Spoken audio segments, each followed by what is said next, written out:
Raji dhuman jedhee kanaan duraa turtiin kanaadaatti qabaadhe isiniif qoodeen ture. Har'a immoo torbanoota lamaan darban keessa akkam ture.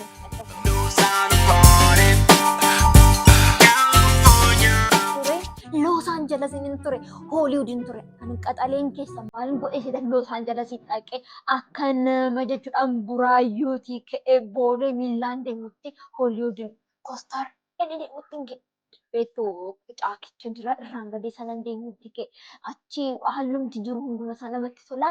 Waan guddi arraaji tokko argu tokko immoo jechuudha. Kan nuti ayyaana masqalaa kabajannu bacaqii gannaa baanee boqa biraa erga geenyeetti natti fakkaata. Yoon dogoggoruu baay'eef markaa bada waa'een biyya kanaan ifa manaa godha. Achi garuu boona walakkaa aduu saafaa keessa dandeettii isaanii na ajaa'ibe qilleensa irratti tidha kan isaan kabajachuutti kaanii na ajaa'ibe afaan kobane. Deemsa isaan kabajatan kana ilaala. Asitti kun asitti to'atu waan isaan gugguban diimate akkam akka inni itti bareedu isin ajaa'ibu. Achi utuun turin ittistoonni balaa abdaa konkolaataa isaanii fidatanii asiin figu, karaa kaabaan figu, karaa kibbaan figu.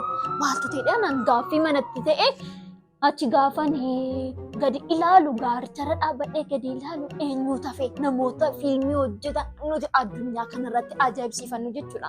Uffata halkanii isaanii fudhatanii wayyaa isaanii tafe mana isaanii illee fudhachuu barbaadanii hin fiigu, jarri hin fiigu. Ani immoo carraa kana argadheetii jala kan jara kana duukaa wal caccabsaa fiigu. Akkuma mee asiitii jechuudha. Akkuma mee poolisiin maganaanyaa jechuudha. Karaa irratti boondaa nagadan ari'anii salphoo isaanii kanarra kaatanii qottee naqabshaa. Aniin keessaa baasuun isiniin jedha. Qabiin keessan keessaa nafaariyaan waan namni godhu keessaa hafuun jaalladhu osoo natti hin tolu. Namni fiige kaamma miilli koo fuudhu duukaa fiige wal caccabsaa garanaa garas walla daddarbachaa kunoo namootan kanaan dura TV keessatti ilaalaa ture wajjin mee namni fiige kan namni fiige. Qilleensuma dhabe hafuuruma gara manatti baafadhuun dhabe dhagaa tokko barbaaddadhee nan argadhe. Dhagicharra koshosh hedhe mangadi taa'in saniin jedha. Dhagicharra gaafan koshosh hedhe gadi ta'aanuma hafuura koshee takkaa gadi baafatee utuun ol hin deeffatine. Poolisiin biyya sanaa dhufe aarii yookiin nan jedha. Ani mee qaxaleen keessan isinin qaanessine isinin salphifne ingiliffa koo lafa isheen jirtu iisii fi zeeshee lafa isheen jirtu barbaade sabattan ishee akaakaan ishee soddaa ishee aadaawwan ishee sinan bisin ingiliffa koo qopheeffatte. Imimmaan tuja kootti dhufeen isiniin jedha. Argitaa mana gama sana. Mana ququbeetiin ijaarradheedhaan jedhu. Mana ququbeetiin rakka'ee walitti qabee ijaarradhe. Akkasumas immoo liqee akaakaawwan korkaa fudhadhee mana ittiin ijaarradhe. Sitti mul'atu hin jedhu. Naa gaddee wal qabannee lama taanee daqiiqaa lamaaf. Isaa wajjin bu'amee isiniin jiru. Boonyeen isiniin jedha. Kanatti boonyee yoo boonyu.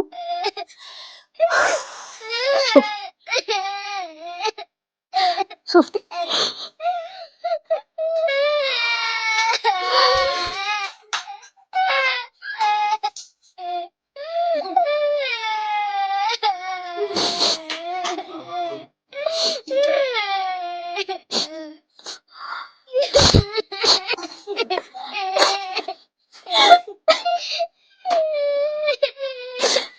Gaafa sana fuutee isinitti mul'atu dhugaadha.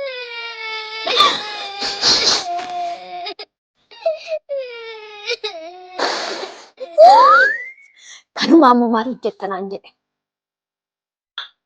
Amma gaa eessaaf imimmaan amma lolaasaa olle imimmaan gadi roobaa olee akka bokka eessaaf nan beektuun jedhe.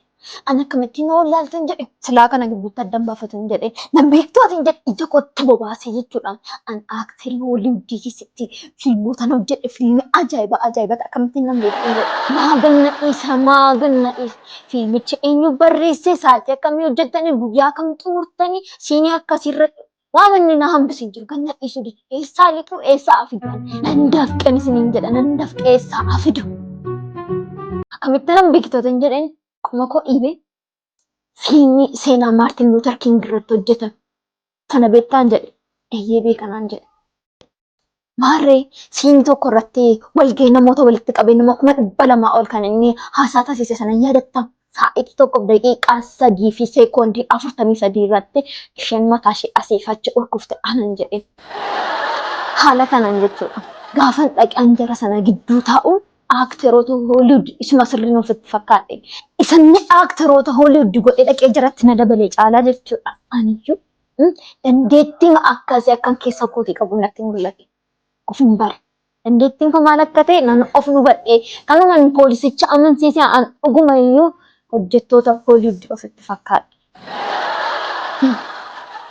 Iddoo nuti teenyee jirrutti kantiibaan magaalichaa dhufanii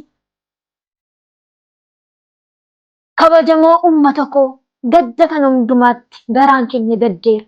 Manni keessan akkasitti gubachuusaaf onneen keenya hedduu danuu raafamtee jira. Haga ta'e gadda kana keessaa isin baasuuf hoteelota abbaa urjii 5 keessa akkasin jiraattaniif murteessinee jirra. Dabalataan immoo gara mirgaaf bitaa ilaalaa sababa akka kubbaan sanatti fakkaate. Dabalataan immoo haga kanatti wanta isin fayyadamtan hundumaa, wanta isin gargaaramtan hundumaa biraa argattu.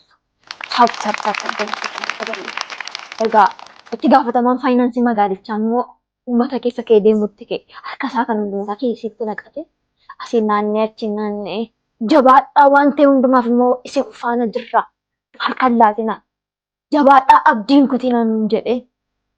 Egaa ishee kana immoo haga sitti jedheenis wanta jedhu doolaara 50,000 hunduma keenyaaf warra akka koo dandeettii koo sila sanatti mee dandeettii sanaan dhufanii soorra jiraatan magaalaa sanaa ta'anis 50,000.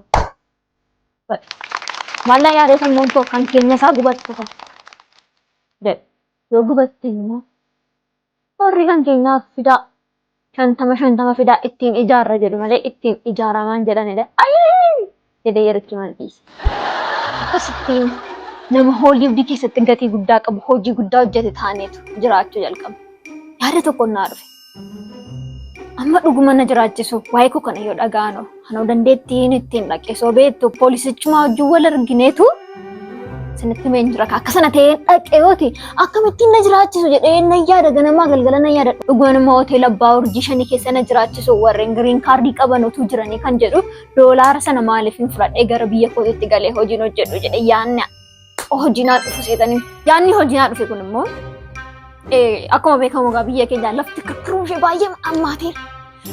Uummati gamoo irraa bu'ee lafa bule yeroo hundumaa maaliif hin jedhe riil isteetii kan biraa maaf hin ijaaran jedhe riil isteetii maaliif hin immoo karaatiin yookiin immoo dunkaanaatiin maaliif riil isteetii hin ijaaruun jedhe birrii isaan naa alaataan sana yaada kana naa dhufe gara biyyaatti galee hojii kana hojjechuun murteessan. Akkasuma fedhii namoota keenyaa ilaalee haala biyyi keenyatti jiru ilaaleen kana murteessee namoonni baay'een amma gamoo irra jiraachuurraa kaayyoon isaanii utuu lafa jiraannedha. Lafa boor keessa jiraachuun isaanii nafneef maal akka ta'e hin beeku. Fedhii isaanii kana immoo galmaan ga'uun qaba kaan immoo kana yaadeenni lafti kirkiruun ishee kun baay'ee normaa ta'e humnaan ol ta'e ragaa namoota baay'een keessan beektu haasa'amaa irrasii akkuma addunyaatti dhaga waan ta'eef kan inni haasa'amaaru biyya keenyatti immoo baay'ee jabaatee dhufe isiniin jedhe. Garuu rakkoo kana hambisuuf yaadni ani fide yaada filatamaa fi yaada tokkoffaa fi yaada jaallatamaa ta'e. Kanaafuu maaliif immoo ani yaada kana maddisiisee yaada maddisiisu baay'ee yaada gaariidha kana beektu dhageessan.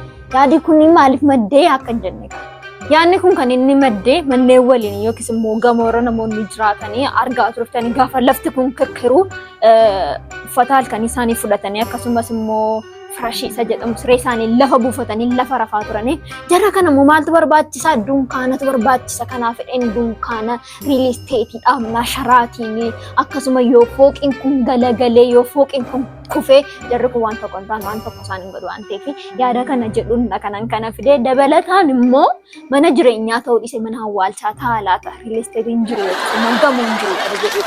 Keessatti jiraachuu irra wal awwaaluu ufaalaa waan jedhu na yaaddeesseetu yaada kana fidegaa yaada kana immoo birriisas qabaa yaadas qaba namni immoo birriis qabaate yaadas qabaate naan immoo wanta tokko hojjechuun isaa baay'ee salphaa waan ta'eef wanta kana raawwachuuf wanta na rakkisu hin jiru waan jedhamuuf gara yaada kanaatti hin galee gara biyyaatti adeemuuf murteesse. Namoonni waa'ee dunkaana kanaaf fakkeenya nuu ta'an baay'eetu jiru. Danuudhas eenyudha? Abbaan keenya Abiraam dunkaana kan inni dhaabee keessa jiraachaa turee fi faayidaan isaa gatii baay'ee guddaa ta'e argeetu faayidaa isaa. dunkaana diriirsee birrii dhabee yookiis immoo qarshii dhabee isinitti hin fakkaate. Abrahaam bara sana waan birrii dhabee dunkaana keessa jiraatu isinitti fakkaata. Inni bara sana jechuudha namoota ammaarra birrii qabu jedhaman kanneen akka Elon Musk. Qabeenyi isaa nama Elon Musk ammaa caaludha. Namoonni bara sana taayitu irratti Elon Musk nama caaludha Abrahaam. Kan inni gamoo dhiisee lafa filateef jechuudha. Amala lafaa sirriitti gati beekuuf hubatee gati argee. Anis isarraa barachuutiin hojii koo kana dhugoomsuun qaba dudduubatti hin deebi'u waan jedhuuni riil isteetii dunkaana Abrish jedhee gara hojii kootti seenee jira.